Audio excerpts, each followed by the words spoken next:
Our dear guests, our dear viewers, fellow citizens, a good afternoon.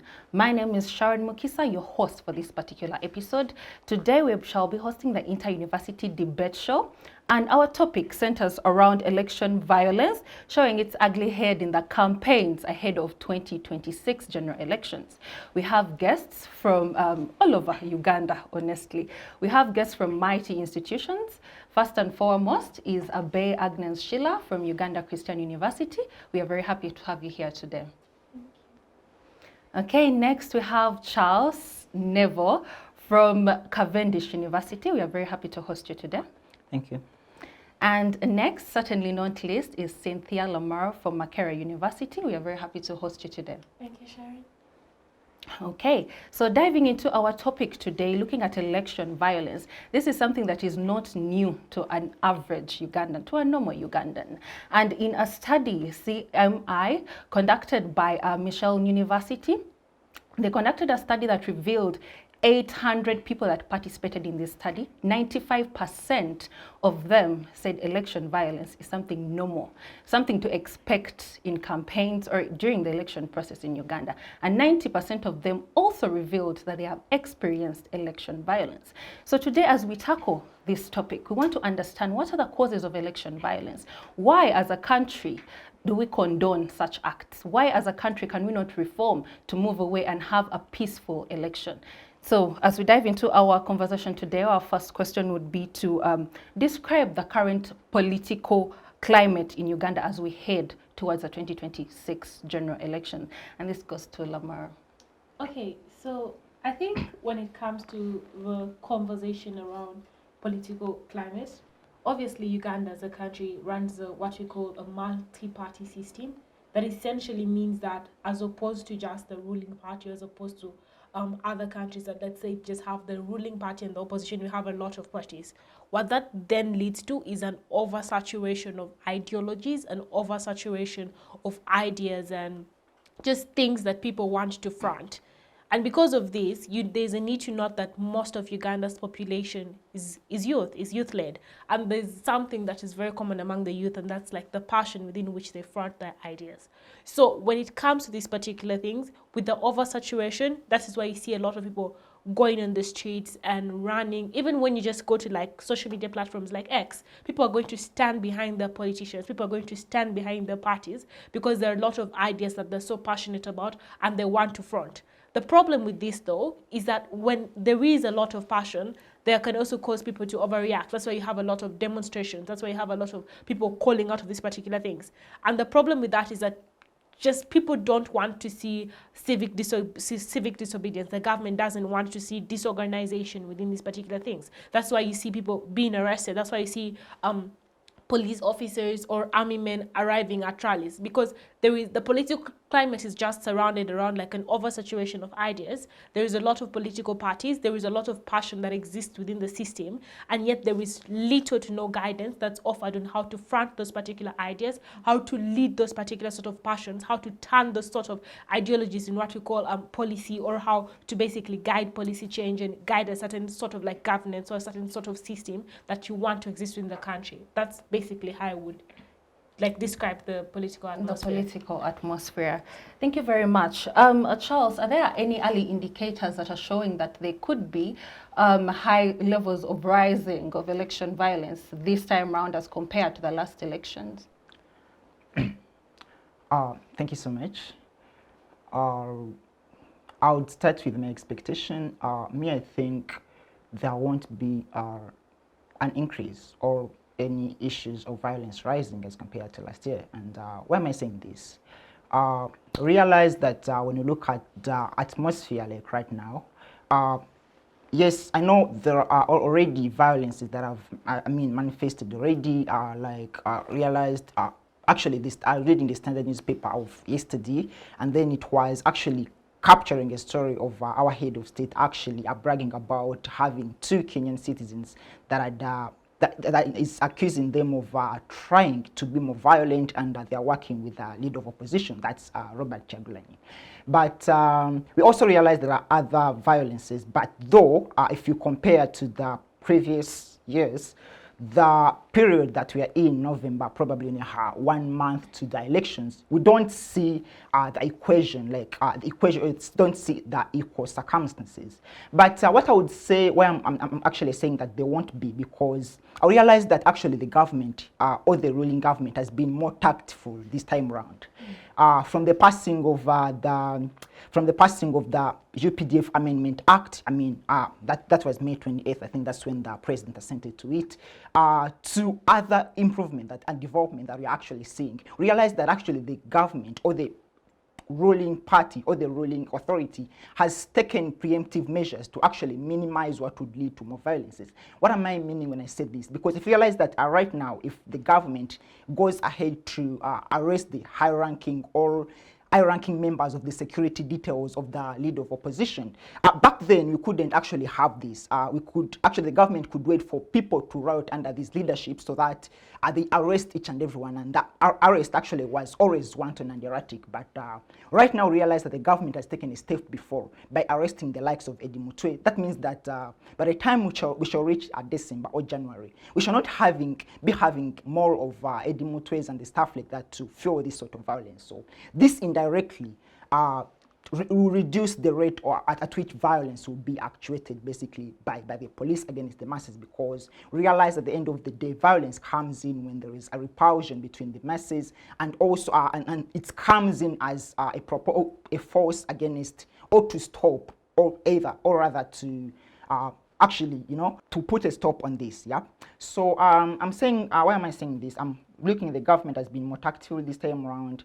We've had preemptive measures basically to reduce or to mitigate what would happen then. So I don't expect more direct violence. The word is direct violence. We should actually quote this, not violence, but direct violence basically in the 2026 as compared to 2021. Okay. So Charles, are you saying that what could have caused the violence has been taken care of, and so there is no need to worry?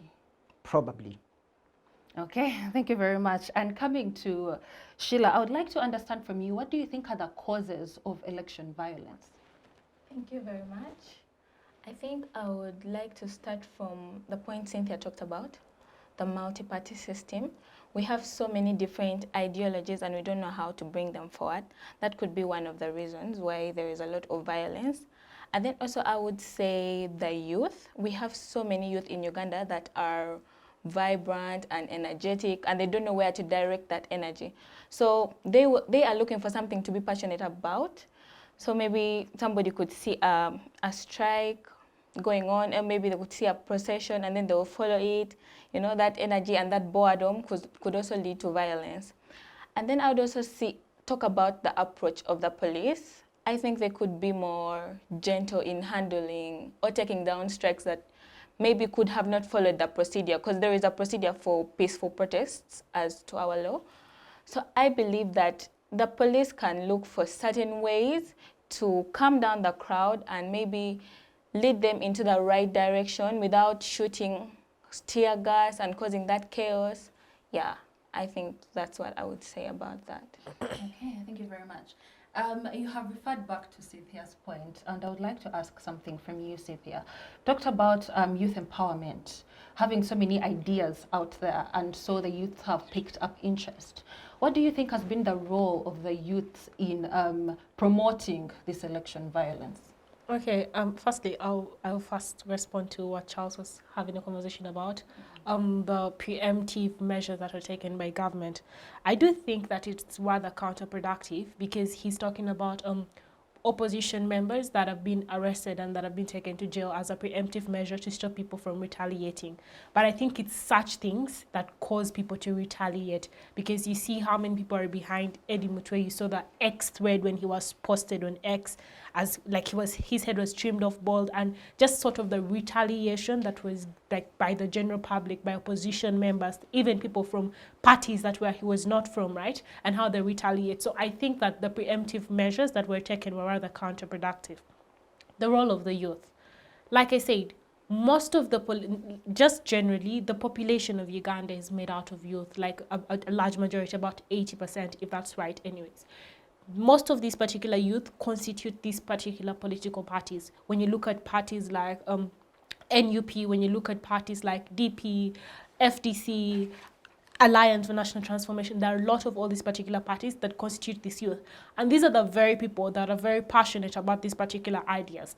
But secondly, even if we were to remove the idea of like passion, because I mentioned there's lack of civic education that exists largely around these particular people.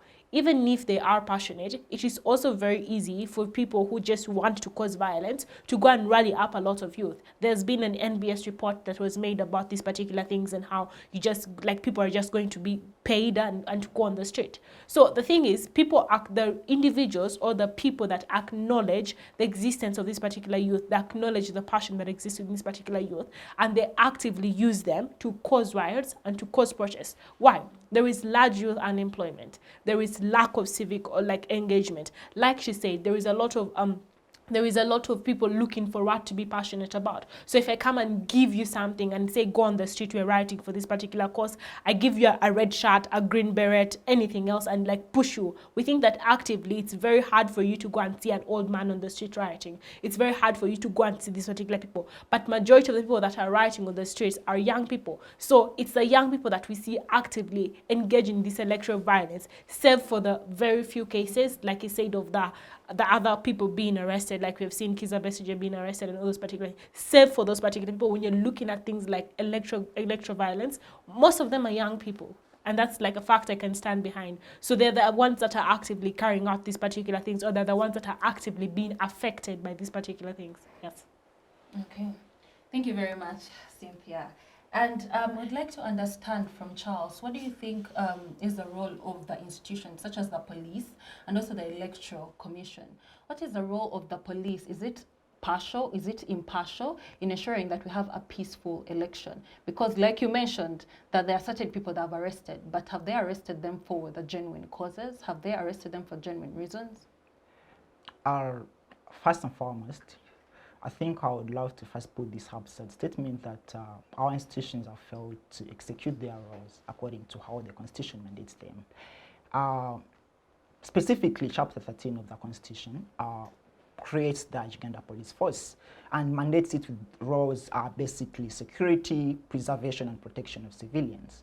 And on this, the Electoral Commission Act calls upon them to promote order during the electoral process and all that. But when you realize our police actually, I think it's a question, either they don't know what exactly to do, or they're actually intentional or adamantly refusing to do the right thing. People have been arrested. I'm not trying to justify the police that they have arrested people legally, but according to the police reports, they come to us and report that these people are arrested. Yes, we ask them, have you arrested them committing any crime? They'll be like, no. But we actually anticipate them to have or to engage in crimes at a later stage. So they are trying to use the concept of police intelligence or the concept of police anticipatory operations to justify their wrongs. And these are things that actually the media or even the public cannot question, because when it's a question of national intelligence, probably it's left to the custodians or the people that are supposed to take charge of it, right? But again, these police people, they don't come up with right justification to their actions. It's just a matter of stating that, you know, we anticipate that these people were entering the country and they are going to cause great damage. If asked which kind of damage resources are you having, they always have an excuse, that's issues of national security and intelligence. They are confidential issues, classified. That's the perfect term they're using. I feel like in as much as the electoral process, it's a public sort of process. I feel like each and everything that's done must be actually published to the public. If you're saying that you're arresting someone and you're expecting them to create havoc or to create any sort of dismantling to the electoral process or to create any sort of conflict, I think it's better to tell the public and be like, I arrested this person so and so. We anticipate him on doing and this and this. And this is where the links, all these are people that he was going to coordinate with or something with, but just not giving us blank statement that, you know, you arrested this person, and at the end of the day, you'll be like, you keep the person in custody, you haven't tried the person, actually, you haven't presented the person in the courts of law. So that again is itself, it's again is the proper constitutionalism or the proper parameters set by constitution, because at arrest of any person must be produced for trial, for execution, but the police these days doesn't do that. You fear that someone has been in custody for 2 weeks, and then I'm like, what happened to the 48-hour rule? So other institution, I think, is the Electoral Commission. Electoral Commission previously realized an issue of when the new president, they had reported that he didn't have enough signatures to back his nomination. Okay, that was kind of crazy because at the end of the day, realized they come up and be like, there was an error. Me, I feel like in the professional space, that's something that you should last mention, that we had acted erroneous basically on such a sensitive matter. But then realized that they have also failed us in things like civic education. She was making a point about civic education. Right now, we have people that don't know even how their voting process they are going to be. Someone was one day excited that I'm going to get an opportunity to line up behind my president, because for them, because they had the primaries are lining up at the back, so they still feel like the general election is going to be by lining up. So I feel like the Electoral Commission has not taken enough responsibility basically to sensitize the public about the electoral process. But if another thing, I feel like the demarcations, the programming of the Electoral Commission is kind of skewed, if I may use that word, because if you realize that at the end of the day that we earlier had conflicts basically after the nomination of the president. Someone were like, no, you're going to have your party from here, and then at the end of the day they change, they'll be like, no, since the president on this day, so you have to be shifted to the other day, and then that's something that would be planned prior. So I feel like our institutions they are trying. I can't commend the good thing that they are doing, I don't know, but yeah, I know they are doing some. Failed to mention I know they are doing some good things, because they wouldn't be existing. But yeah, I feel like largely they have actually failed us, and they are not executing as per their mandate. Yeah. Okay, thank you. Charles, someone would have an argument that the Electoral Commission has a duty or a role to organize elections, to carry out civic education, and would argue that peace and security is not one of their roles. So what would you say to that? The Constitution gives it mandate to be the overall prefect of the electoral process. So that means that everything that takes place within that context of the electoral process is actually majorly the responsibility of the Electoral Commission. If there is any sort of violence, someone can say that yes, there is police included, but at the end of the day, who is the overall police to this whole process? It's the duty to the Electoral Commission to ensure that the electoral process is conducted in a free and fair way. And some of the things that you look at talking up as excuses, they are the very factors why we have such impediments to basically having a free and fair elections. So I feel like the Electoral Commission shouldn't have an excuse regarding its role, and if anyone has raised that argument, I feel they should just go back and read some books about that. Yeah. Okay, thank you very much. And moving on to Sheila, I would like you to comment on the security institutions that we have in Uganda, because we noticed that when it's time for a civic election, there is the military being involved. There are special forces that we get to know on election day or during election processes, election campaign season. There are special forces that come into play in order to promote peace and security. So would you comment about the proper forces that should be involved in a civic election? Yes, I would like to talk about that. And I think in such a state, in our state, there has been a lot of militarization of things that are not supposed to be handled by the military. For example, I talk about this amendment that has been brought that civilians can be handled in the military court. I think that's inappropriate, because it's going to be a bit harmful on the side of the civilians. Remember, as citizens, we are not like the military. So for civilians to be handled in the military court could bring that kind of violence. Now that brings me back to your question. I think in our constitution, we have a certain way things are supposed to be done. The military has a role, the police has a role, and also the Electoral Commission has its own role. So we are not supposed to overlap those by bringing special groups, bringing like other forces to, maybe, let me say, in the excuse, it would be like to handle the crowd. But I think we should try to follow the law and let people that are supposed to handle certain things handle them. Yeah, like if the Electoral Commission is supposed to be in charge of something, let the Electoral Commission handle it. If the police is supposed to handle something, let the police handle it. I think everyone should stick to their duties, because bringing the military to handle the citizens, it could also bring this uproar and this commotion, because I'm just like giving this picture, like I'm walking on the street and maybe today we're having elections and I'm seeing army men, I'm seeing groups of people dressed in black. It brings about that tension. I feel like also I would comment on the crowd. Okay, I get the rationale behind that, but I think that there is a way to also handle the crowd and to calm them down without being violent. Yeah, that's what I could say. Okay, thank you very much. At the beginning of the week, on Monday, 7th November, the police or their page released a report in which they were trying to explain the different types or the different scenarios or instances of violence that they have interfaced in the past week or the past few weeks or so. And they mentioned that all the instances, they are highlighting one political party, NUP. They keep on mentioning that members of the NUP have attacked police officers. They have stolen, there was one whom was stolen from a phone. And there are those that have been beaten, but they only highlight one political party. So with that, Synthia, do you think that the police is an impartial body? Don't you think it's supposed to represent all Ugandans, or it's supposed to sideline with the ruling party? It's rather questionable, no? The fact that there is a conversation around just one political party being involved, right? I think then there's like, unless there are proven statistics, right, that there's people from this particular political party that have been, obviously they're identifying things that exist when you're a member of a political party, because if I came out right now and I'm in green, you'd think I'm a member of DP. If I was in blue, you'd think I'm a member of like FDC. They're identifying things that are actually, I'm sure that you're from a certain political party.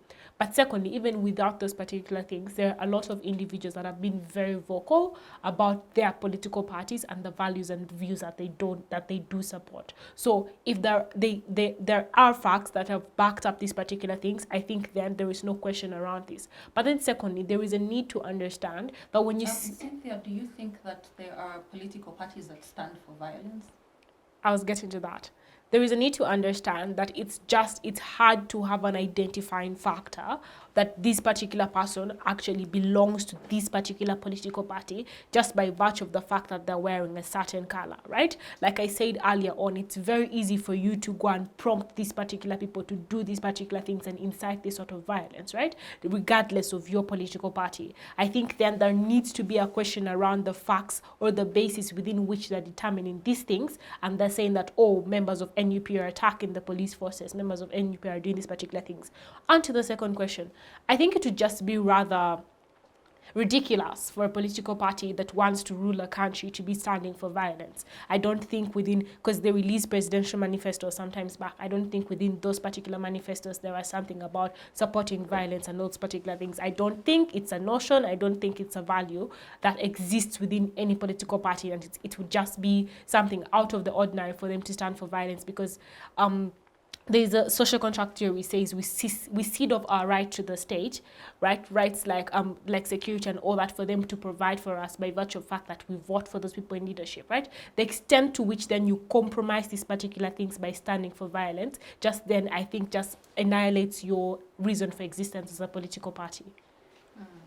Thank you very much. And Charles, I'd like to understand, what do you think are the responsibilities of political parties in ensuring that we have a peaceful election?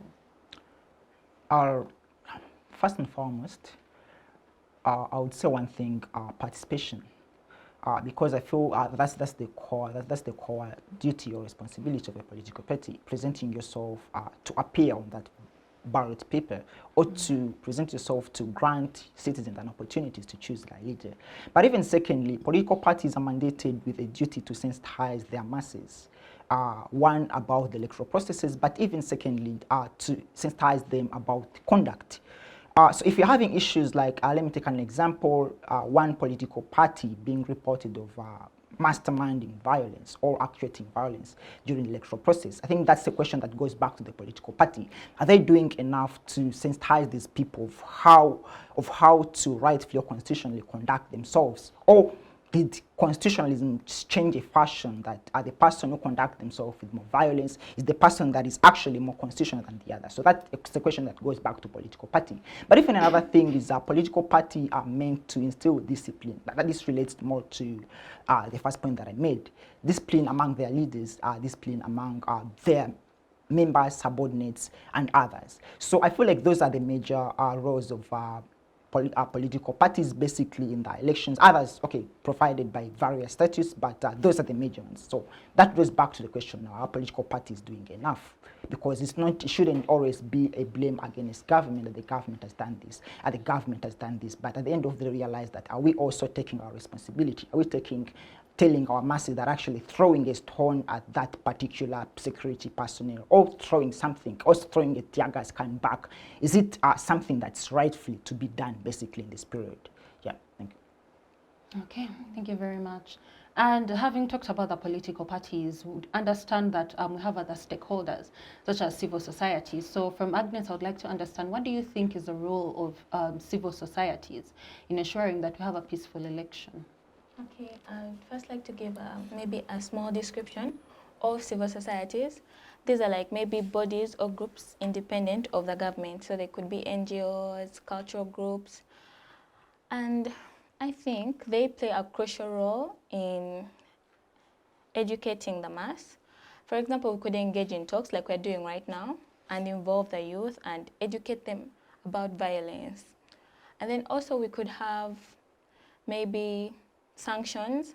We could put sanctions to the youth that are under those civil societies or those institutions. And maybe we could be like, you're not supposed to engage in this form of violence. If we get you this and this, we could maybe punish you in this way. It could also help to turn down on the violence.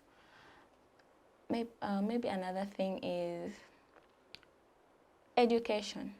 Education, apart from holding these over conversations, we could educate the youth on like ways to do the things following the law to protect them from being victims of arrest and consequences that come with disobeying the law. For example, those institutions could set up maybe talks or conferences, and they tell the youth on they tell the youth on striking, and they tell them if you want to strike, you follow this procedure to do a peaceful protest. That could also help to calm down the tension that we are having. Yeah. Okay, speaking of peaceful protests, a lot has been going around in East Africa. We have seen people riot in Kenya, and recently we've seen people riot in Tanzania over election violence, the same issue that we are discussing today. So, Lamaro, I'd like to understand from you, do you think this is some sort of trend? Is it awakening a spirit in East African people to stand up and rise for better, to demand for better progress, to demand generally for better? Do you think this is the way to go? Do you think we should involve in riots, in demonstrations as a way to demand? Okay, so you see, what happens when people are pushed to the wall is that they're ultimately going to revolt. And I think just beyond it being a trend, electoral violence, things like problems and gaps within systems, within countries has been a recurring thing, especially within African countries. As you can see, when riots happen, sometimes governments are also pushed to the wall because they want to cater for their people. A state's capability or capacity to be a good state is basically gauged by how happy the people are. The extent to which your people are constantly revolting, I think that's testament on how you're failing as a state. And then the question is, how do you then move forward? You can act like Kenya's government and go back on the policy that you passed that made the people very unhappy. I think that was the policy on taxes. Or in countries like Nepal, where these particular things failed, you can like vote a new someone new. Things like electoral violence have been a recurring theme within African countries. I just give it, like for example in Uganda, like back in the days, Milton Obote, Idi Amin Dada, these are things that have been recurring.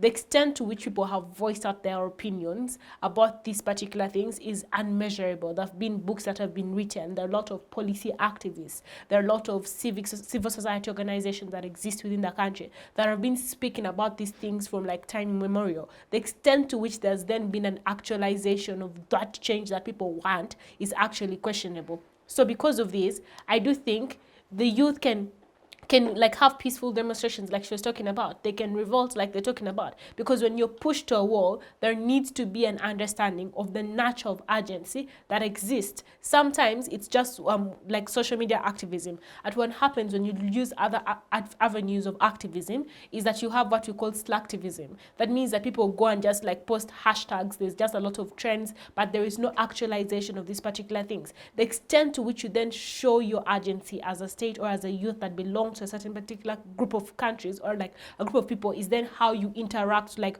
on a physical thing. Like you take it off social media, you take it off just speaking about it and actually showing that you guys are not happy about these particular things and then revolt. Yes, so yes, I do think that it's something like it's also constitutionally right. It's catered for in the constitution. When you're unhappy, you can go and protest. So I think it's something that it just signifies how unhappy you are, and it just shows the extent of urgency that is needed in these particular things and the need for policy change within a country anyways. Okay, thank you very much. Charles, do you hold the same view that if you're unhappy with a policy or you're unhappy with a certain law, you should revolt against it? There are always two principles. First and foremost, I would say that it can be a way, basically, in African setting. But secondly, I would say that in Africa, there can't be a thing like peaceful rioting, because at the end of the day, realize that even if you demonstrate peacefully, there would be a certain tweet somewhere on X, and then someone in the night, late in the night, past midnight, will be like, if I see anyone marching to parliament, we've had information that there are saboteurs actually planning to use this as a route to threaten our security. So early morning, a directive is passed, and then you see military all over, and you know, role of military basically suppression or to work or to do those extreme duties where the police or the security agencies are failed. So in a continent like Africa that is defined as relying or lying at the phase 2 of political development, we won't expect anything like peaceful demonstration. So that means that I'm inclined to actually hold the view that we don't expect peaceful demonstration. And I believe that rioting sort of thing, she made an example of Kenya, where the Kenyan government was forced to go back and revise the tax policy. But even if you look at some scenarios, basically in African country, look at the country like Libya, though I don't support what really happened, but realize that it was after people rioting against the regime that external forces had to engage or involve themselves in this particular situation. At the end of the day, we saw a solution which came as a solution, but in other words, it wasn't a solution. But at least what people were aspiring for the old man to retire, they got it, because at the end of the day, man was killed. Yeah, so I feel like as Africans, basically, because this is something that is taught from the systems, right from our second or our school systems, if peace does not work. Africans are the worst when it comes to negotiation, that's one, and that's on record. Africans are the worst when it comes to soft skills, like agreement, conciliation, and mediation. So at the end of the day, we realize that the only solution that we have is violence. And I don't support violence, but I deep down believe that if people stand up basically to riot, it can create a solution faster than any peaceful sort of negotiation or agreement. Yeah. Okay, thank you very much. And that has been it for our very first half. We shall be back after the break discussing more on the same topic. Digital rights are those human rights and legal rights that allow individuals to access, use, create and publish digital media, or to access and use computers, other electronic devices and telecommunication networks. Digital rights include a right to freedom of expression, information and communication through technology, a right to privacy and data protection, a right to credit for personal works, a right to universal and equal digital access, a right to identity, a right to anonymity, a right to be forgotten, and a right for protection of minors, among others. The state's digital rights are frequently violated through various unfair actions, for example, blockage of websites and social networks, theft of credentials, unauthorized use of people's data for personal gain, privacy intrusion, online censorship, arrests and intimidation of online users, internet blockages, and the proliferation of laws and regulations that undermine the potential of technology to drive social, economic, and political development worldwide. It is hence every citizen's responsibility to respect rights of other digital users and to speak out or report to the responsible parties when one's rights are violated. Welcome back after the break, and we are right into our second segment. And we had left off speaking about our East African countries and how election violence has become a trend. And we're speaking about the strikes, demonstrations. Are they necessary for people to demand for better in their countries? So this question goes to Agness Sheila. I'd like to understand what lessons can you draw from other countries' experiences, in particular Kenya, Tanzania? What lessons can we draw from their experiences to help us ensure that we have a free and fair election? Okay, I think I would start with Kenya, because I think that would be the positive example of recent. So Kenya has it really has an organized community. Like they follow their law to the dot. That is why we see that they can even have peaceful protests, okay, without so many people dying, unlike the contrast in other countries. And they also have they have an election court, and they have an EC committee that is impartial. Like it runs its activities without the influence of other bodies, and that is really, really important in holding fair elections in an organized state.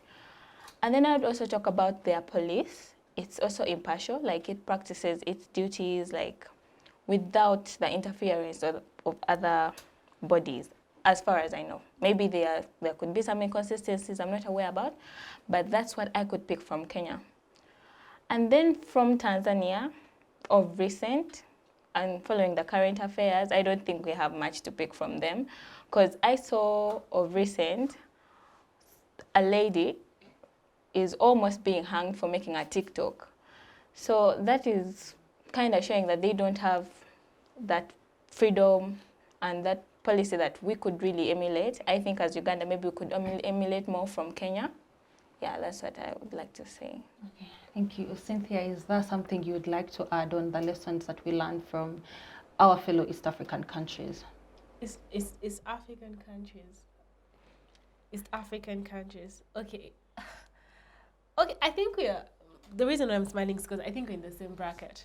We're literally in the same bracket, save for a few good things that she talked about Kenya, but I also think there have been cases of riots that have existed within Kenya, and there's been retaliation.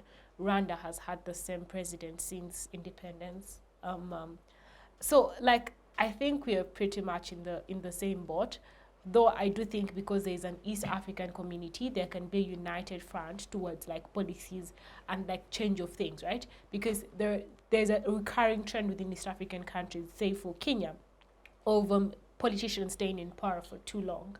What happens is that even if they're the most capable people within power, it limits the leaders, or it limits other generation from the capacity to actualize. Because what's the point of like developing yourself as a politician, as a leader, when you know that even when you contest, the same people are going to go over and over and over again. So because some of these particular problems cut across the East African region, I do think there can be a policy or policies, or there can be proper use of the East African community as a regional body, or other regional bodies that they subscribe to come up with a united front or something that is uniform as to move forward.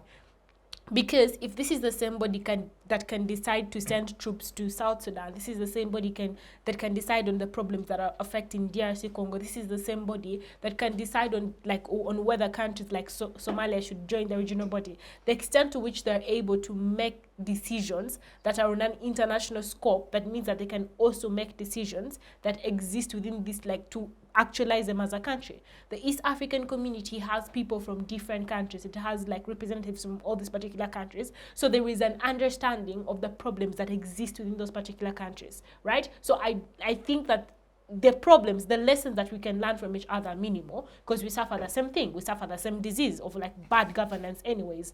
So we can come up with a united front. We can come up with united policies. You can come up with term limits. You can come up with policies that exist in these particular things. You don't need to have bodies, you don't need to have NGOs from outside Africa to come and monitor your elections when regional bodies exist. You claim that there's a capacity for these people that you send to represent you. You claim that there's a tested and proven there's a criteria for you to exist within the East African community, right? So if there's that capacity, it just beats my understanding why there is then laxity when it comes to policies or shaping policies that concern the East African community. You're so fast to send troops to Somalia. You're so fast to send troops to South Sudan, but when there are problems of electoral violence within Tanzania, you're sitting back and watching the politicians within Uganda that are congratulating this, but like this, or like they're applauding these sort of things, right? So it just beats my understanding why you have to wait for organizations that come from abroad to monitor your elections, to make reports on electoral violence, yet you face the same issues. You have the capacity, you can lobby the resources,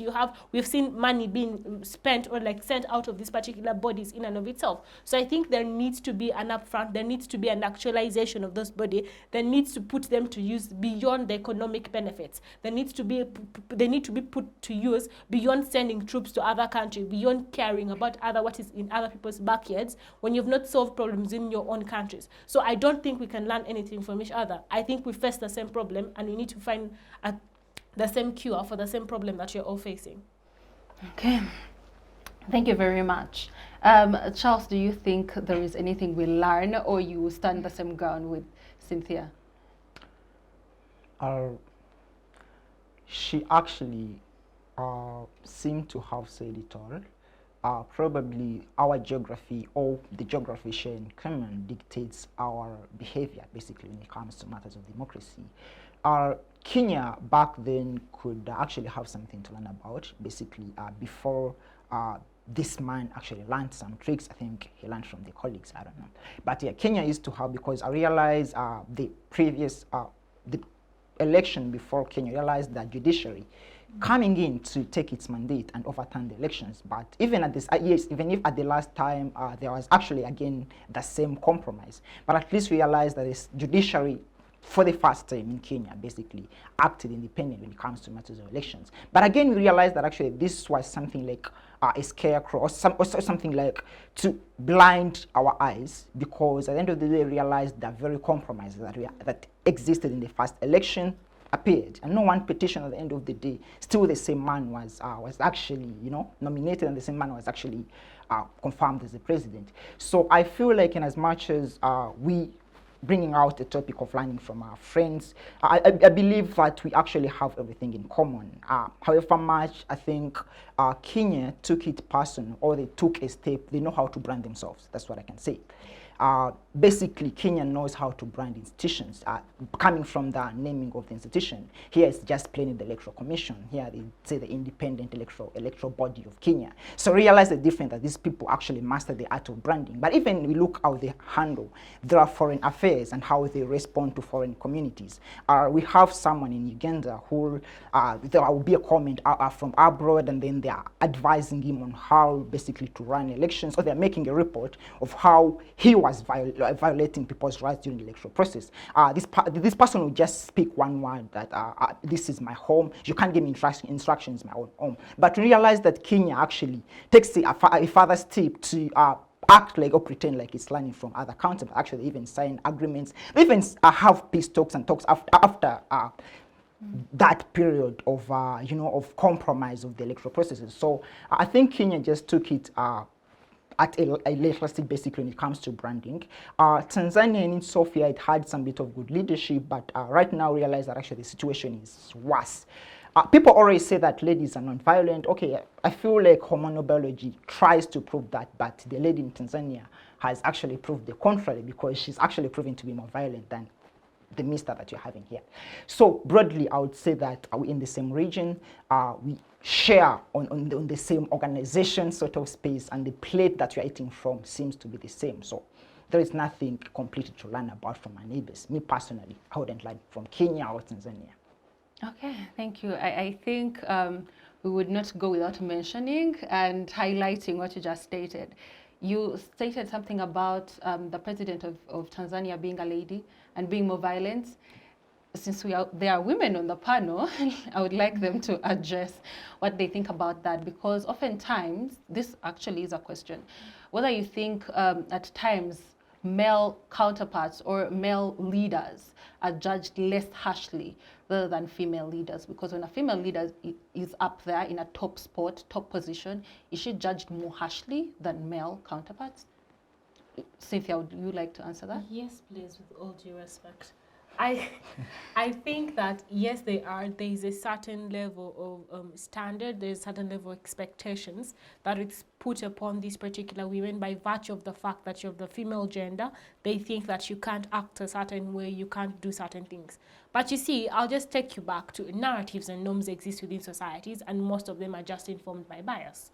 When Idi Amin was leading, they thought all people from the north are harsh, they're bad politicians. But now that someone else is leading, they think people from the west are like, you know, they have certain traits about them, they have certain characters about them. Men have grown up with women, with their mothers at home, and they think that women have the culture, or they have the ability to nurture them and treat them as babies and do all these particular things. But you see, if you're a bad leader, you're a bad leader. Doesn't care whether you're male, female, transgender, Muslim, Christian, an African traditional herbalist, it doesn't matter.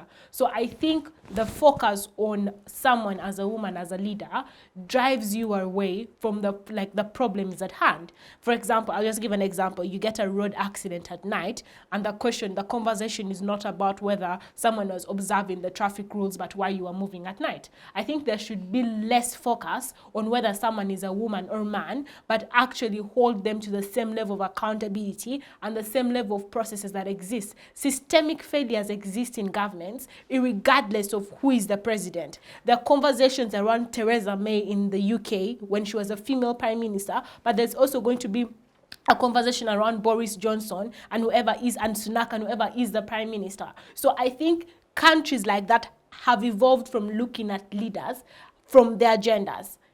Africa as a continent has had a lot of female presidents rising up right now, right? We have a few countries in Africa that have female presidents. It's a new phenomenon. That's why there is that idea of, oh, she's a female president, she's a female leader. There is this conversation about this. But even within governments or within parliaments, there are quotas for women as a woman representative, as a woman. So people expect women to go for those particular sorts of positions. The extent to which they don't then want to do those things and go for bigger positions like president in and of itself, there is then more criticism unto them. There is then more focus on them being a female president. There needs to be a shift of narratives and normative culture from you being a woman, from you belonging to a certain religion, from you coming from a certain tribe, but actually focus on the work that you're doing. There are a lot of bad leaders that we have had from the north, worse leaders from the east, bad leaders from the central. The conversation is not about where they come from. The conversation is not about which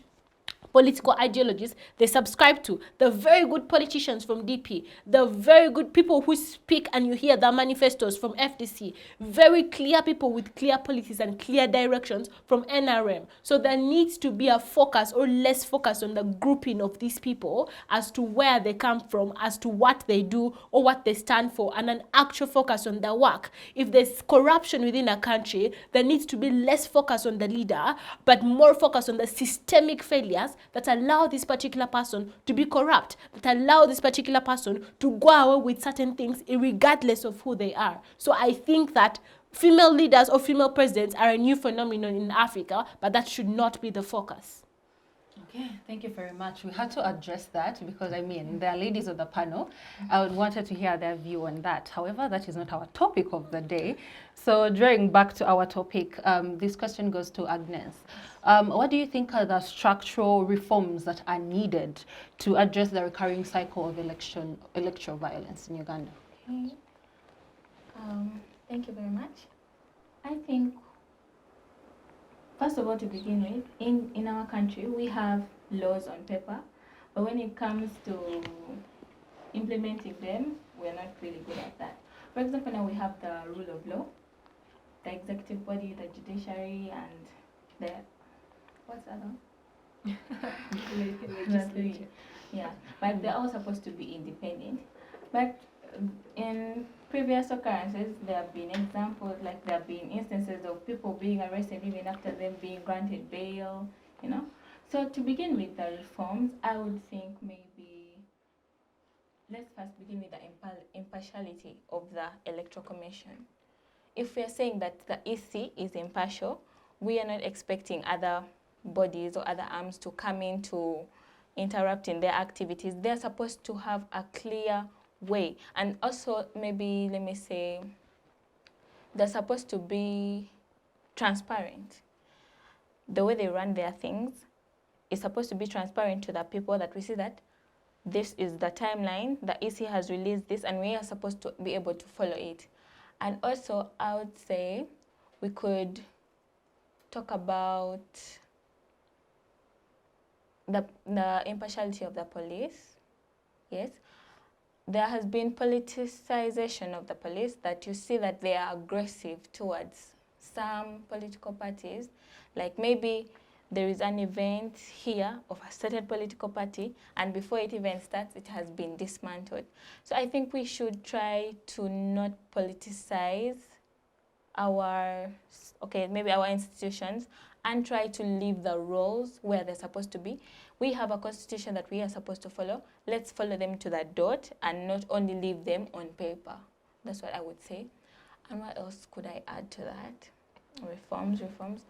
Maybe we could also talk about the way the police are handling these protests and violence, the reaction to it.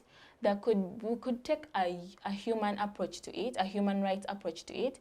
As we see that in Article 1 of our Constitution, we have that it states that the people are the supreme, you get? Like we are supposed to be put first.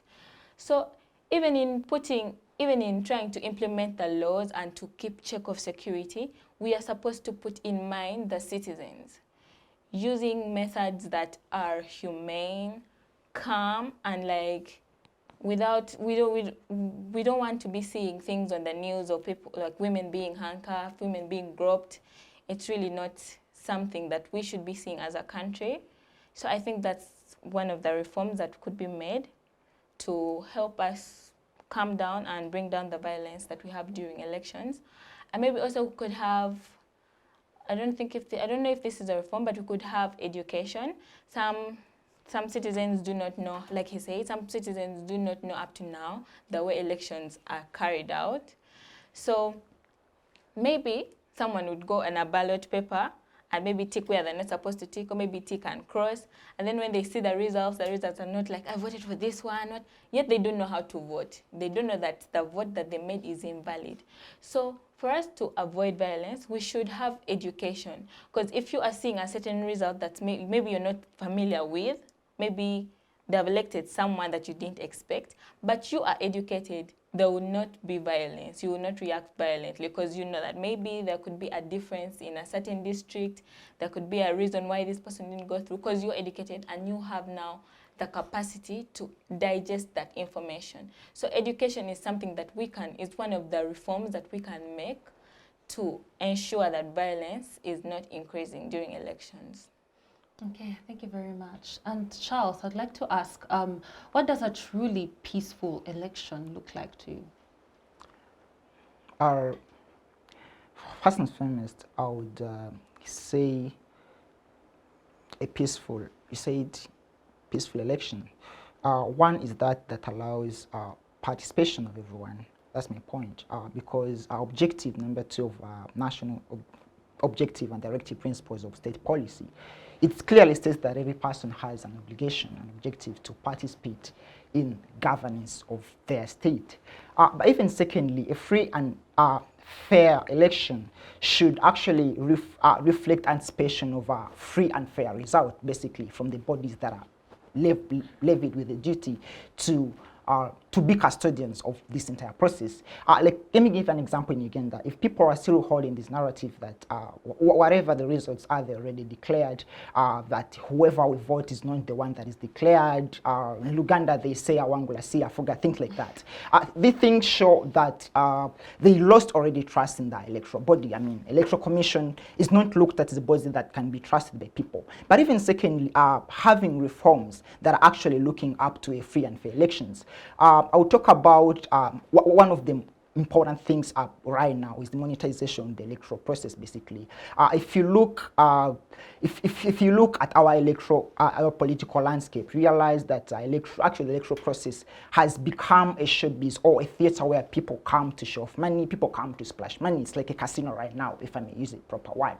And this to realize that in a country whose basically GDP per capita is just 53 billion, I think, and the majority, biggest fraction of the people are below the poverty line. Realize that at the end of the day, these people are compromised. So that means that these people are not going to fairly or to fairly cast their votes, because at the end of the day, these are the people that are poor. They are living below the poverty line. So if I don't have an expectation of having 10,000, and then one candidate comes in and gives me like 20,000. Why not to vote for them? Because at the end of the day, realize that these are the people who be like, they worked for us. And even another point now, this goes back to civic education. I believe that electoral education should go beyond educating people basically about the process, but it should extend to avenues like teaching the masses about the duties of their leaders. Because if in a country where we are having an MP is going to a village deep down, but even the people that are going to vote for him, they don't know what his duties are. So at the end of the day, even this MP will be like, when you elect me, I'll come and start throwing money on you. And the people will be like, yeah, this person is going to serve as well. So I believe that if we educate people basically on how, educate people basically on the roles of these leaders, at the end of the day, realize that people will make informed decisions, and this can lead to a free and fair elections. But even another thing is having our budgets extended.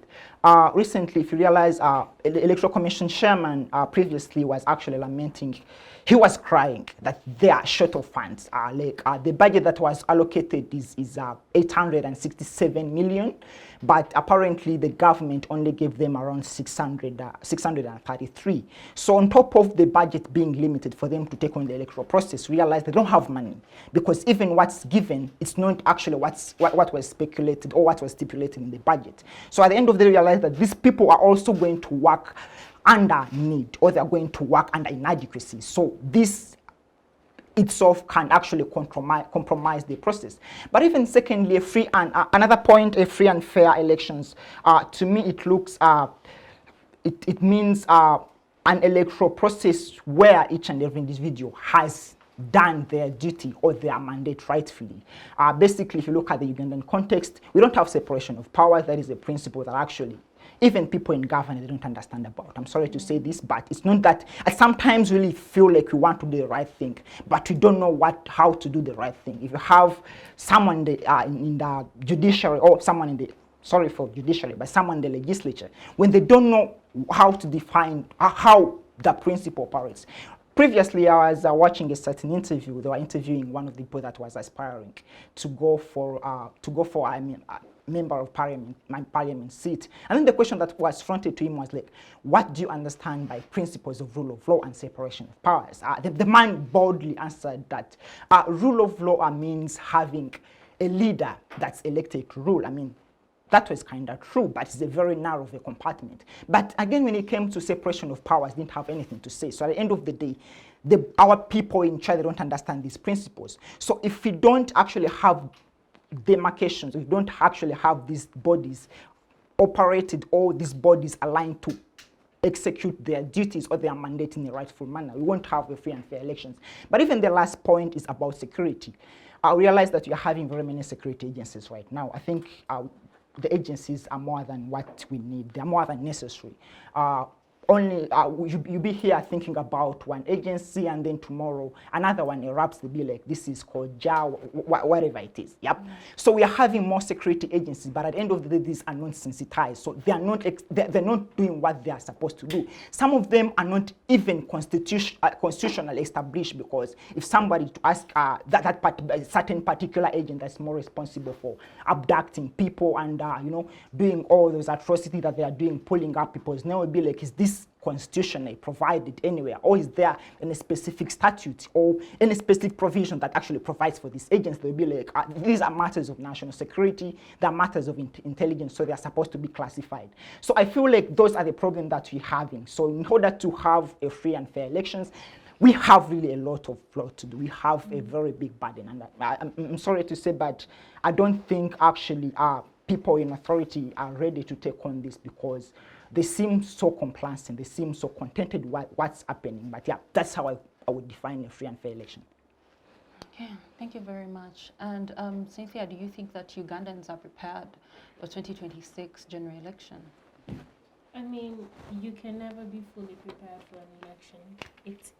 It's a myth to be very prepared for elections, especially because of the recurring just complacency when it comes to elections. People have lost interest in elections. You see, previously or in previous years, missing out on elections would be as a form of civic disobedience, as to you're not happy with what's happening and it's just a form of revolt, like people boycott elections. But when you're to look at the registered voters within Uganda, you'll notice that there are a lot, and it's not because they're boycotting, it's not for any particular cause, they are just not registered, they're just not going to vote. Regardless of that, I do think there's been a move towards having people being prepared for election, as to there's been an increase in the number of registered voters, though I don't think it's enough. I don't think that's the level we're supposed to have, because if you're to look at the previous population census and you're to look at the people that are of voting age and the registered voters, I do think there is a huge gap that needs to be filled. But then I think there's been a move towards having people, there have been presidential manifestos released. So I think the readiness for election is more on the people who are contesting. They've made sure to have engagement within the populace. They've made sure to have their manifestos be known to people. They've made sure to have the declaration of intent. They've picked nomination forms. Those who couldn't get nominated were not. But the question is then, is the population ready? Obviously, when he talks about them forming more security agents, there's also a question of the state readiness and how the government is then preparing for elections, right? But I think readiness for election is beyond that. There also needs to be readiness after elections. So what happens when someone is declared? What happens when elections have happened? There's a recurring trend that happens within Uganda, that is, when it's time for voting, people go to the villages, and it's not because they're registered voters in the village, because there's a conversation around, oh, you're registered voter in the village, like myself, I'm supposed to vote from Kitgum,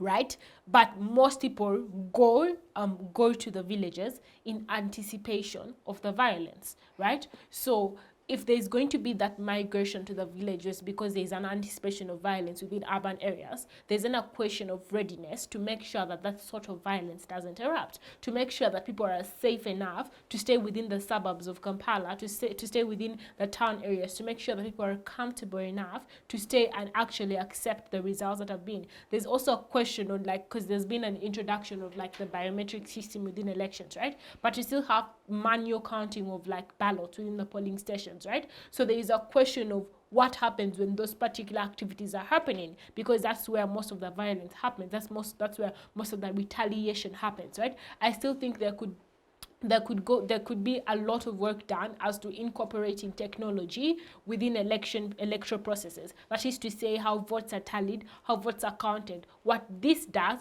goes as far to make sure that you're not standing at the polling station waiting for ballots to be counted, right? There's no fear of retaliation. There's no fear of that violence that will happen. There's no fear of the military being around you when you're carrying out that election process, because you're doing that at the comfort of your homes. You're doing that. So there needs to be a conversation as to incorporating of mechanisms that make sure that people are comfortable enough to stay within certain areas, that comfortable enough to vote. That also means that there's need to have enough civic engagement to make sure that there's an understanding. For example, she mentioned that someone could lose because they didn't have enough votes from a certain district, but because they have majority of voters from a certain, like a group of areas, you don't have the electoral college system like in the US where certain people have more votes, right? But because there is not that understanding, there is a rise of retaliation. So I don't think there's been enough civic engagement. I think the politicians are ready. I think they have manifestos. I think the security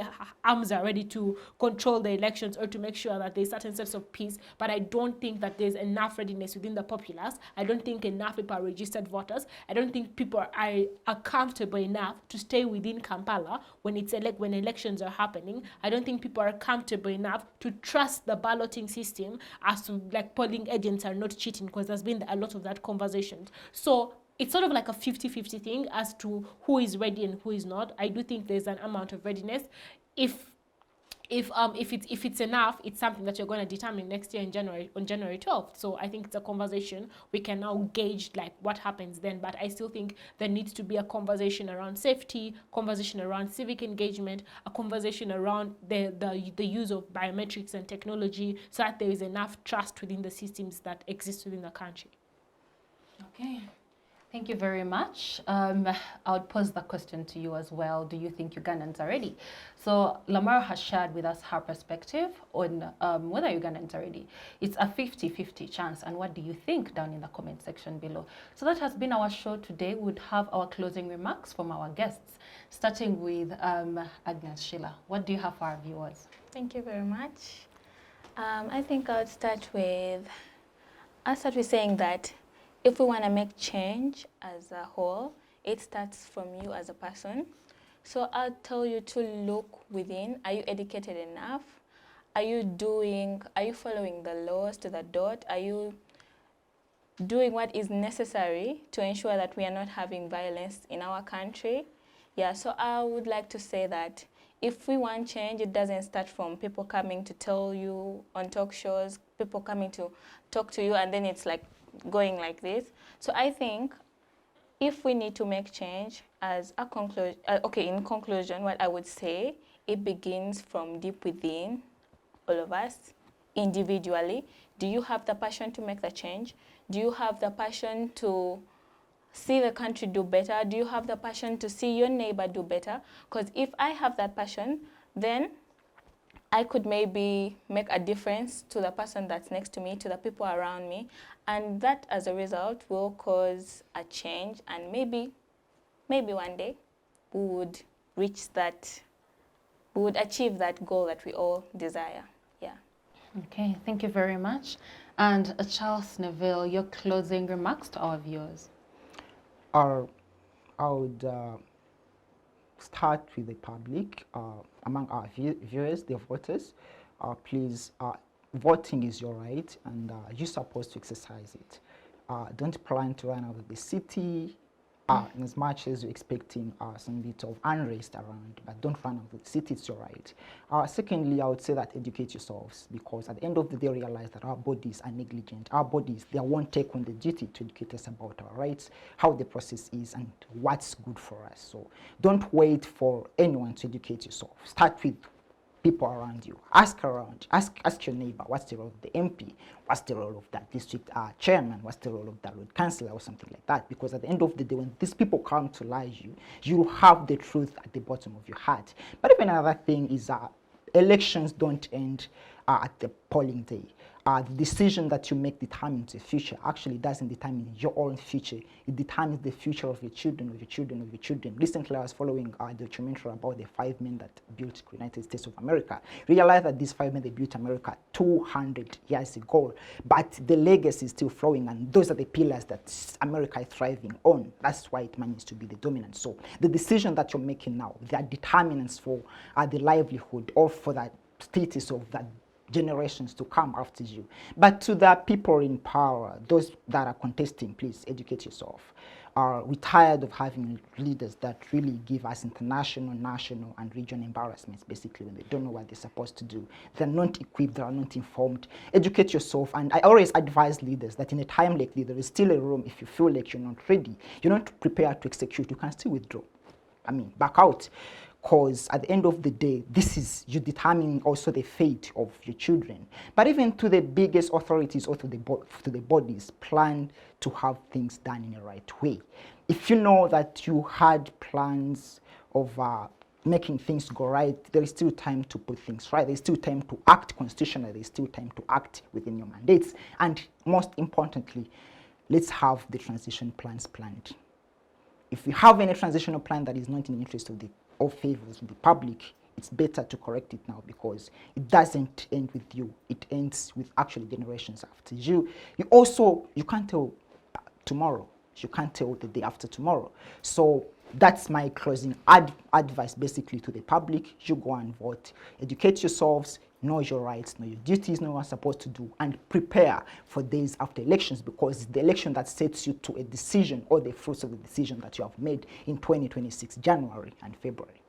Okay, we are hoping you're going to vote as well.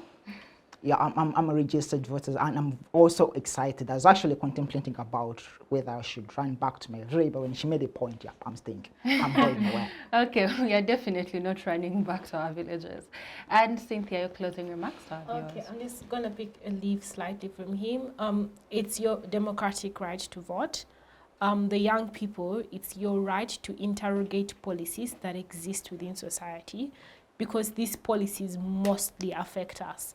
The reason why we have members of parliament that can even speak or stand on their own, still contesting and running, is because you have decided to keep quiet and normalize these particular things. So it's our right to interrogate these sort of policies that exist. It's our right to hold arms of government accountable. It's your democratic right to vote for individuals. There's also a need to understand that just because you voted for someone, that person doesn't have to win. There's also a need for us to interrogate policies or to interrogate ideas from people that we most likely don't even support, right? And see why they might win from certain populace anyways. There is a need for us to hold leadership accountable. There is a need for us to just go beyond slacktivism, but actually do things that actualize our interests, that actually educate our people, that actually interrogate and hold these leaders accountable. Create that X-thread, not bashing someone, but actually interrogating their ideas, questioning their manifesto, asking for accountability from those particular states. Let's have a shift from just making memes about bad governance, but actually interrogating and coming up with ways on how we can then evolve and change these particular policies. Other than that, stay blessed and happy voting in 2026. Thank you. Thank you very much. And that has been our show for today. Our guests are from Uganda Christian University, Cavendish, and Makerere University. And we hope to see your comments down in the comment section down below. Until next time, I have been your host, Sharon Mukisa.